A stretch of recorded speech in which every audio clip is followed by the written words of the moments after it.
Assalamualaikum warahmatullahi wabarakatuh. Perkenalkan, saya Ridho Yusuf Abadi, salah satu mahasiswa PPG dalam jabatan kategori 2 tahun 2022 di Universitas Negeri Surabaya dengan NIM 2200103922097322. Pada hari ini saya akan mengambil video uji kinerja demi persyaratan kelulusan daripada perkuliahan PPG di SMP Doa Bangsa Terbanggi Besar kelas 8 pada materi komponen darah manusia.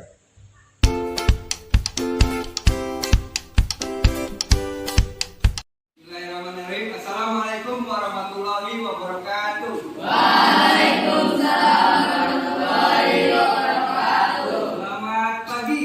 Selamat pagi. Yes. Apa kabar? Alhamdulillah luar biasa Allah. Oke, sebelum memulai pelajaran, Bapak mau minta tolong ketua kelas untuk memimpin berdoa dulu. Dipersilakan malam. Pay attention before upon our study. Let's pray. Pray start. Finish. Give greeting to our teacher. Oke, alhamdulillah sudah berdoa ya. Nah, Bapak mau nanya, hari ini ada yang hadir? Hadir semua ya? Ya. Oke, alhamdulillah kalau hadir semua. Nah, sebelum mulai pelajaran, Bapak mau nanya dulu nih, pembelajaran di minggu lalu. Minggu lalu kita sudah belajar tentang apa? Ya, Akbar, boleh. Tentang zat adiktif. Tentang zat adiktif. Ada yang masih ingat pengertian zat adiktif? Saya Ya, boleh. zat aktif itu adalah obat serta bahan-bahan aktif yang apabila dikonsumsi oleh organisme hidup maka dapat menyebabkan kerja biologi serta menimbulkan ketergantungan atau adiksi yang sulit dihentikan dan berefek ingin menggunakannya terus-menerus. Oke, Bapak tepuk tangan dulu dong. Ya, jadi zat adiktif itu memang punya efek adiksi atau efek canduan ya. Dan susah untuk berhenti. Nah, sekarang jenis-jenis zat adiktif. Pak. Oke, lagi boleh. Ada narkotika, psikotropika, dan zat psikoaktif lainnya. Oke, bagus. Ada narkotika, psikotropika, sama zat psikoaktif lainnya. Nah, minggu lalu juga Bapak kan sudah memerintahkan kalian ya untuk sedikit membaca mengenai sistem peredaran darah pada manusia. Sekarang Bapak mau nanya, komponen-komponen darah yang ada di darah kita tuh apa aja sih? Raisa dulu deh, kan tadi laki-laki. Ada plasma darah, sel darah atau eritrosit, sel darah putih atau leukosit, dan tim darah atau trombosit. Oke, betul. Jadi ada 4 ya, ada plasma darah, ada sel darah merah atau eritrosit, ada sel darah putih atau leukosit, dan ada tim darah atau disebut juga dengan trombosit. Nah, sekarang Bapak minta kalian untuk siapkan dulu buku tulis, alat tulis, buku cetak siswa, buku akta, sifat gereja. Siapkan.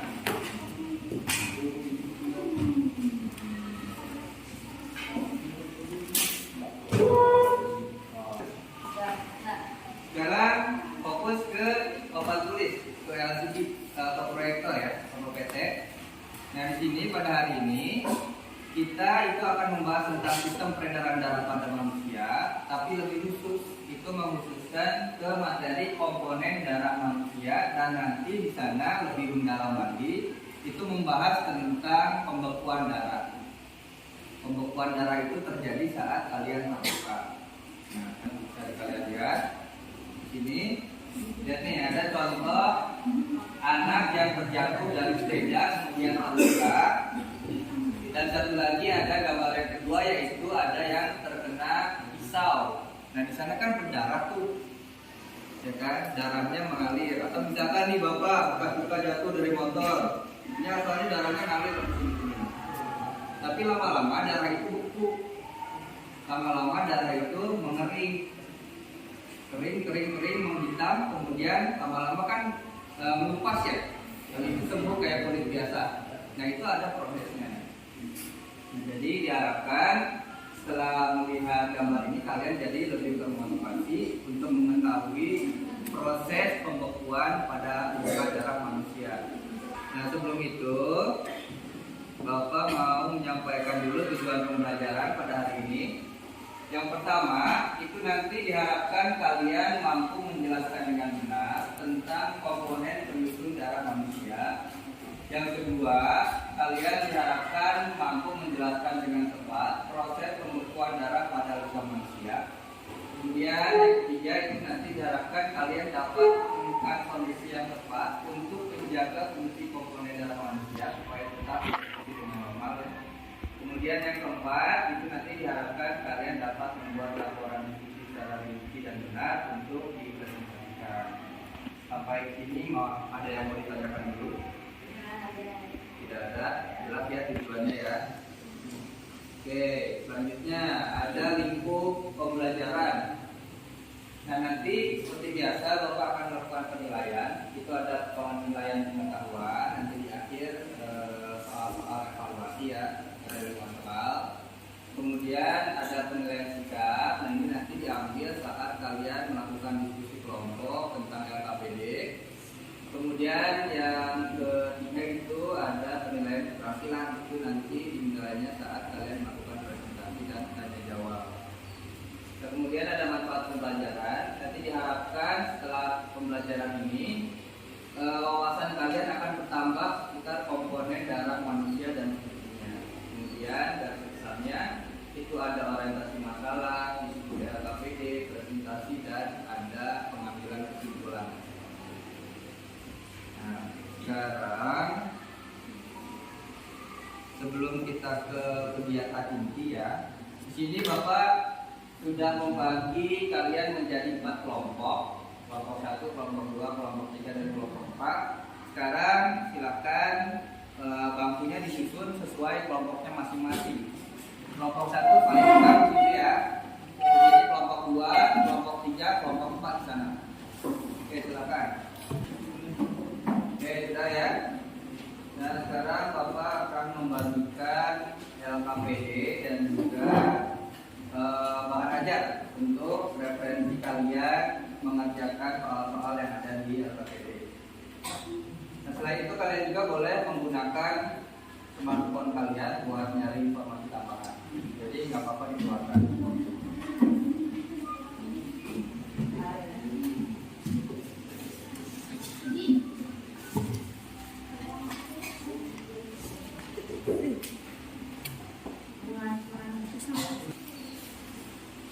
Oke, sekarang dikerjakannya di kertas lembar. Diberi nama masing-masing anggota kelompoknya.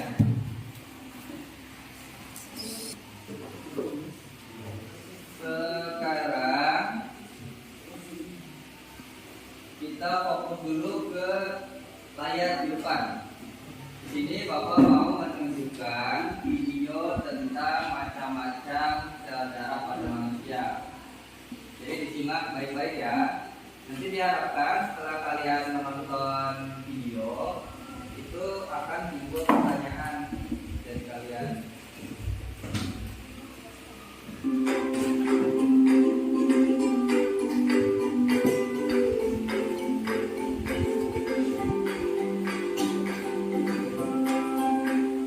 Perkenalkan, namaku Bruni, tidak merah dan selalu ceria.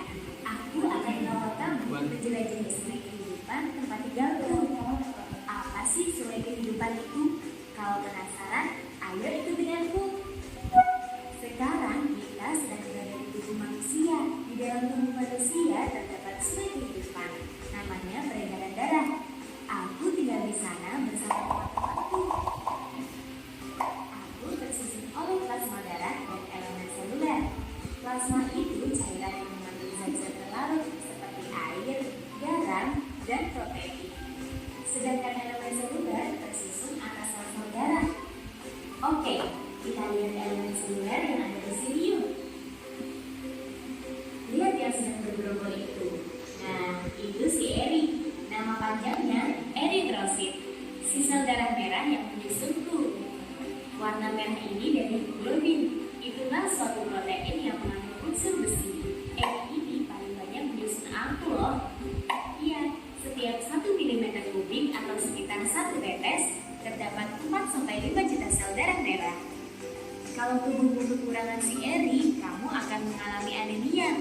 Tanda jika tubuhmu mengalami anemia yaitu tubuh akan terasa lesu, kepala pusing, dan muka pucat.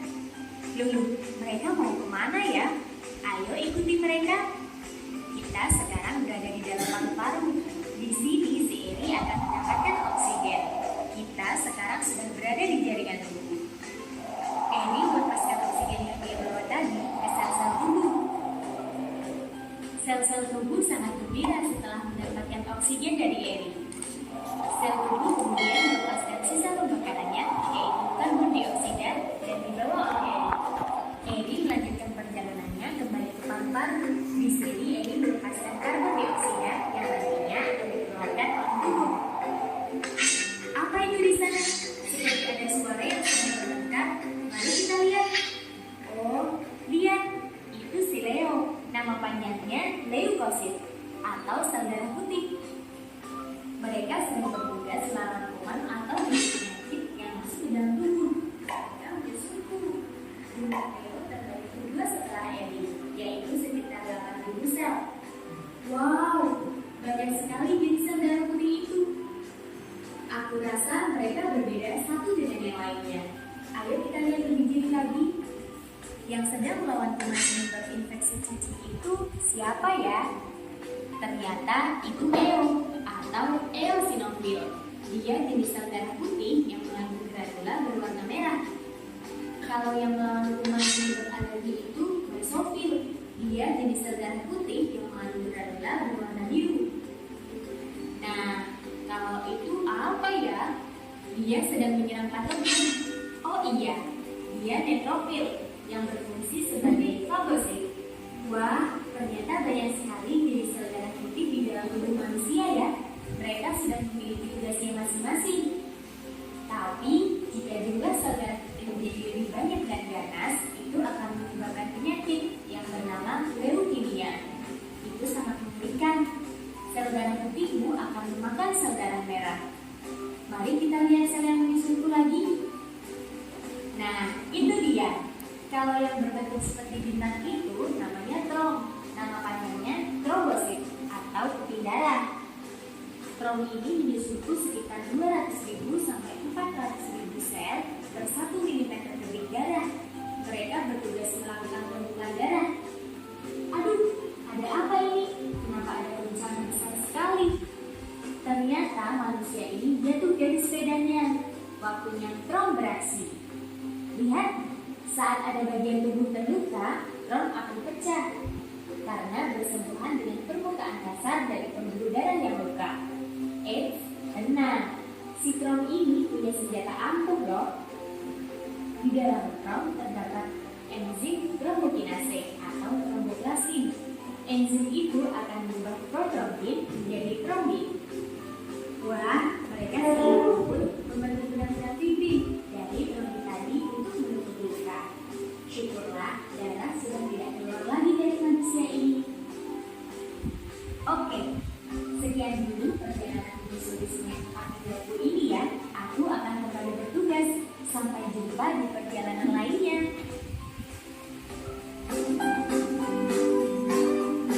Oke, itu ya tadi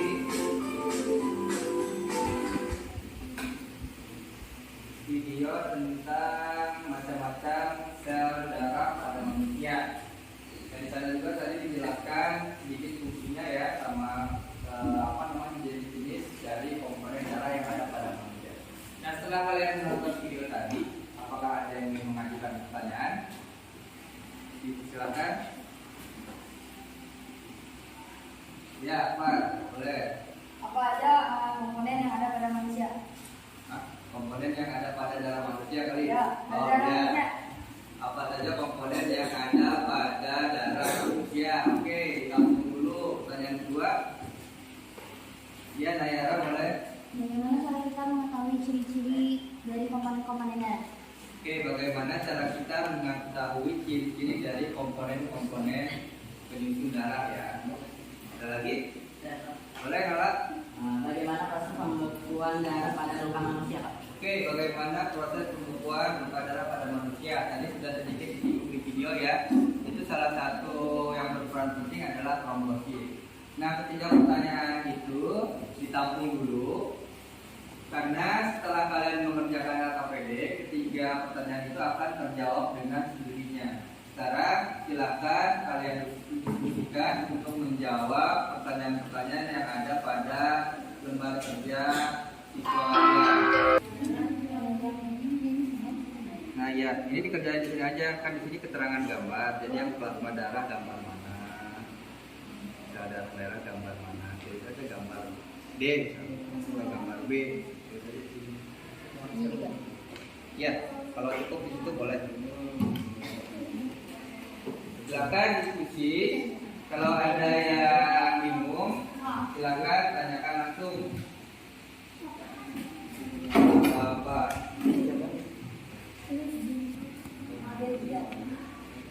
Bahan ajarnya juga dibuka, soalnya di situ banyak jawabannya. Ada bahan-bahannya. Kalau yang sekiranya kalian pengen nyari di internet juga boleh. Nanti kita bandingkan jawaban punya kelompok satu dengan yang lainnya.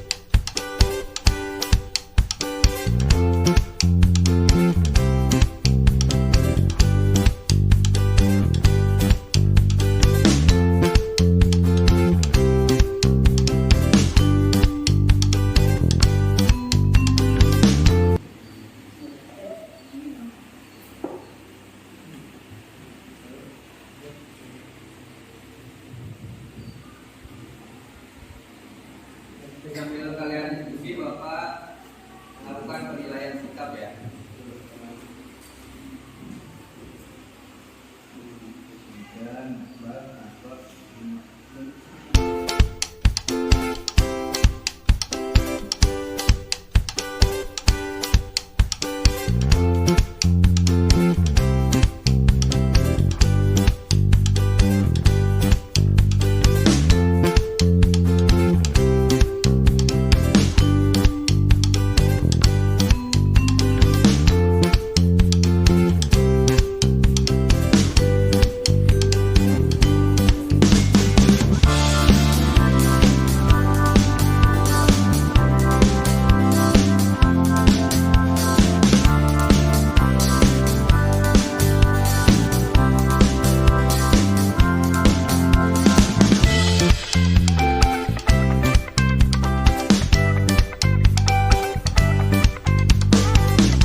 acak kelompok yang presentasi.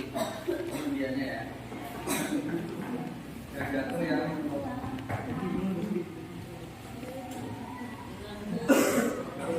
yang presentasi kelompok 2. Kelompok lain disimak ya.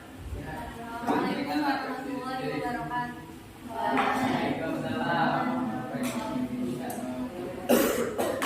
Dari kelompok 2 kami mempresentasikan hasil dari studi yang kami kerjakan. Jadi di sini kami akan menampilkan hasil dari bahan diskusi kami. Di sini ada keterangan komponen darah, ada plasma darah, darah merah, darah putih, darah, dan juga karakteristik dari kumpulan komponen darah tersebut yang akan dijelaskan oleh Jahra. Pertama adalah plasma darah. Plasma darah memiliki karakteristik komponen dari darah, khususnya berupa cairan memiliki warna kuning. Dari air asid dan tidak berisi dan lalu mudah pecah. Kemudian di sini ada inti dari komponen-komponen darah yang akan dijelaskan oleh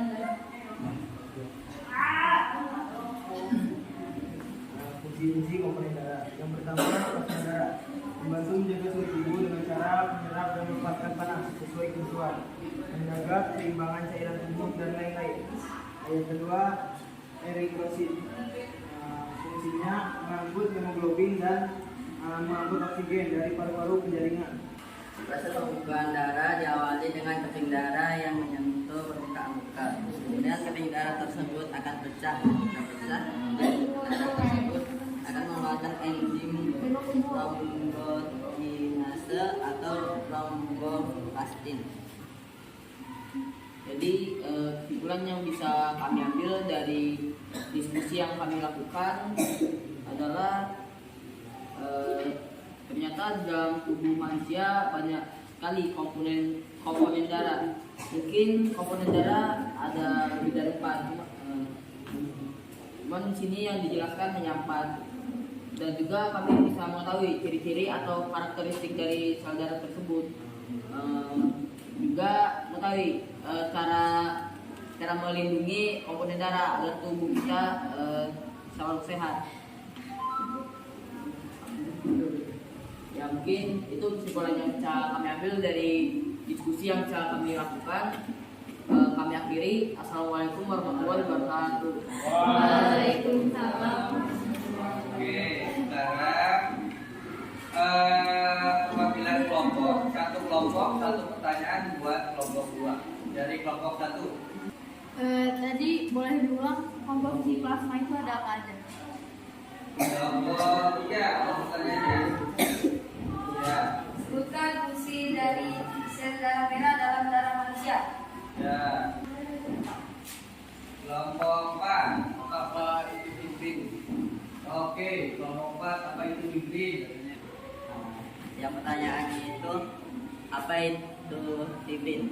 Nah, fibrin adalah protein berupa serat-serat benang yang tidak larut dalam plasma pada proses pengumpulan darah atau pembekuan darah. Jadi fibrin di sini itu adalah sel-sel yang tidak terlarut gitulah waktu pembekuan darah. Nah, selanjutnya apakah sudah dimengerti? Dan Pertanyaan dari kelompok 3, fungsi dari eritrosit yaitu mengangkut hemoglobin dan mengangkut oksigen dari paru-paru ke jaringan. Ya, itu fibrinnya. Gimana? Beda. Pertanyaan dari kelompok 1 yaitu apa saja komposisi plasma? Plasma darah sendiri terdiri dari 92% air, sementara 8% lainnya terdiri dari bahan-bahan penting seperti protein, glukosa, imunoglobulin, dan juga elektrolit.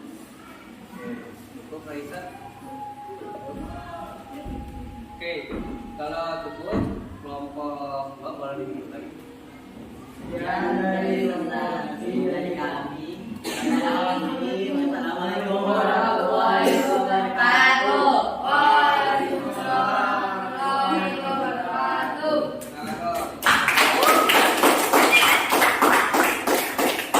Oke, terima kasih kelompok 2. Jawaban dari AKPD-nya sudah sangat bagus, sudah sangat tepat. Dan yakin kelompok lain juga menjawab dengan cepat. Jadi nanti jawaban dari LKPD nya dikumpulkan ya. Nah sekarang Bapak mau menampilkan video pembuatan. Jadi ini adalah proses pembekuan darah, proses pembekuan atau proses penyembuhan luka pada manusia. Ini lebih detailnya seperti ini. Kalian perhatikan.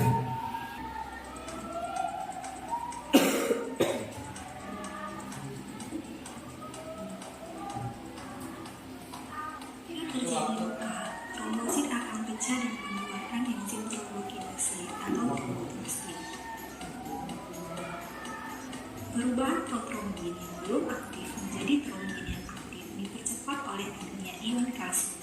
Trombokinase akan mengubah protrombin menjadi enzim trombin. Trombin mengubah fibrin menjadi fibrin yang berbentuk benang-benang halus yang menjerat sel darah merah untuk sehingga darah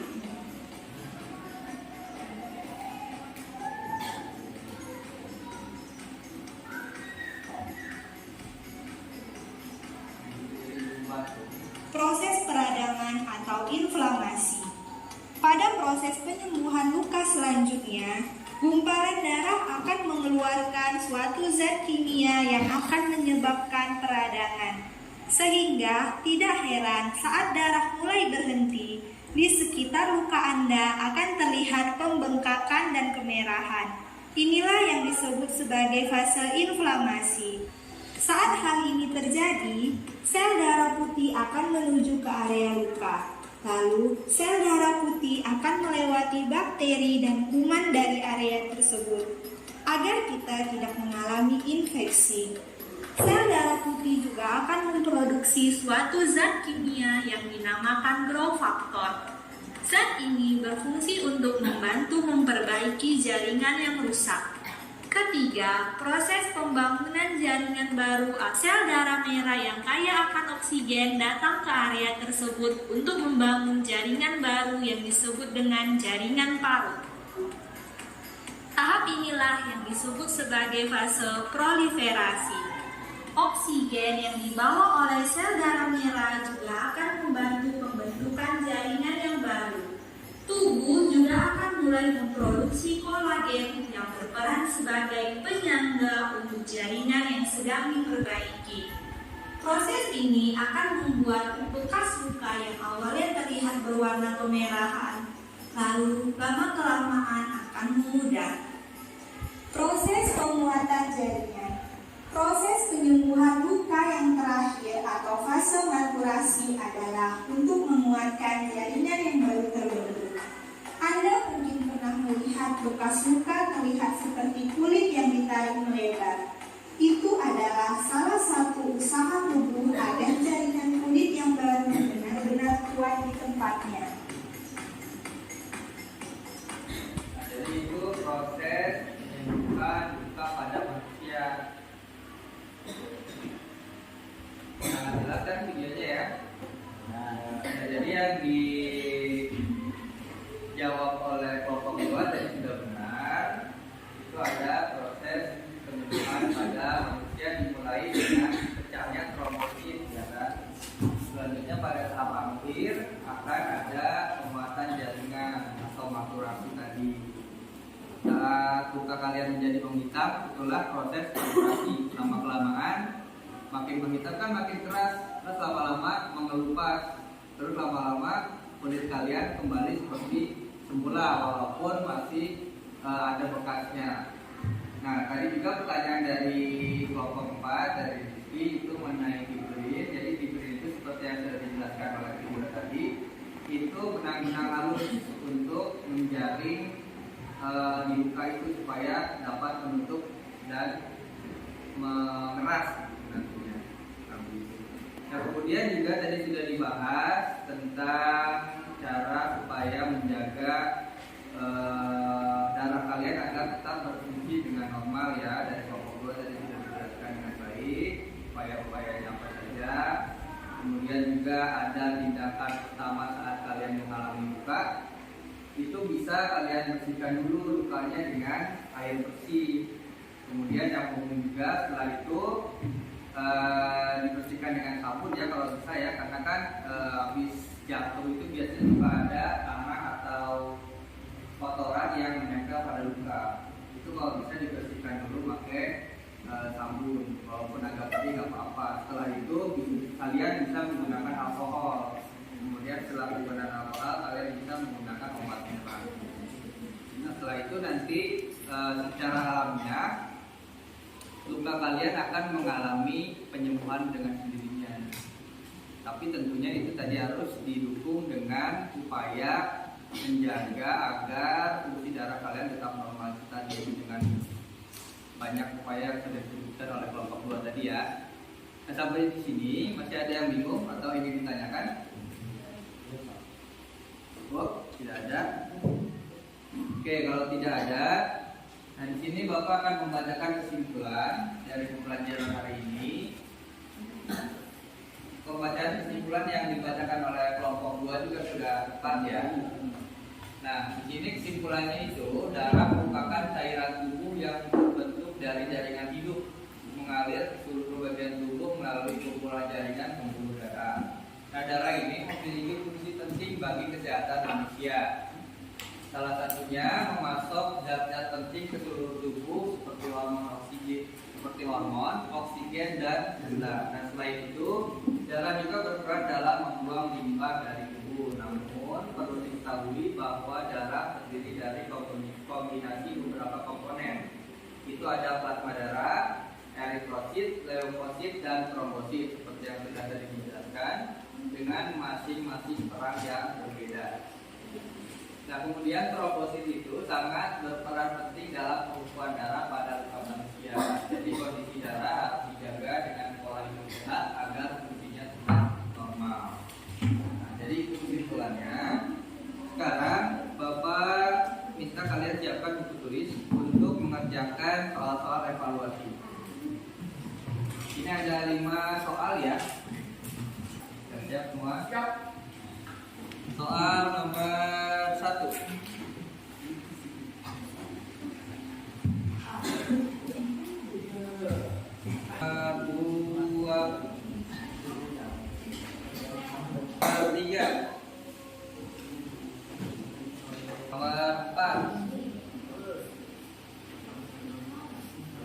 Oke, sekarang nomor 5 yang terakhir.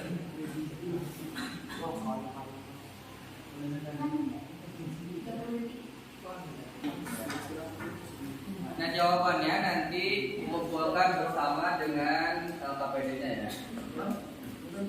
Sekarang ada refleksi. Ini dijawab di buku kalian aja, nggak usah diungkapkan.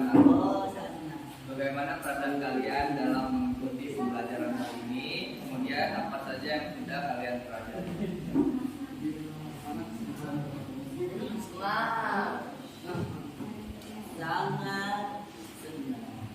Sangat senang banget Pak atas pelajaran hari ini.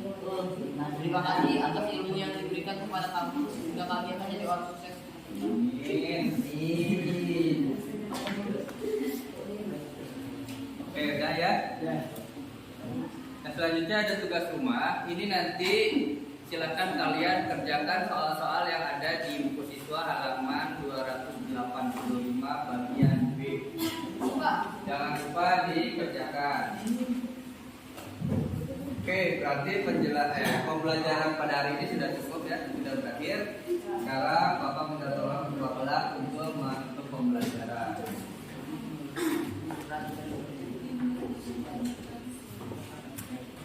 Pay attention to class our study. Let's pray. 3, 2,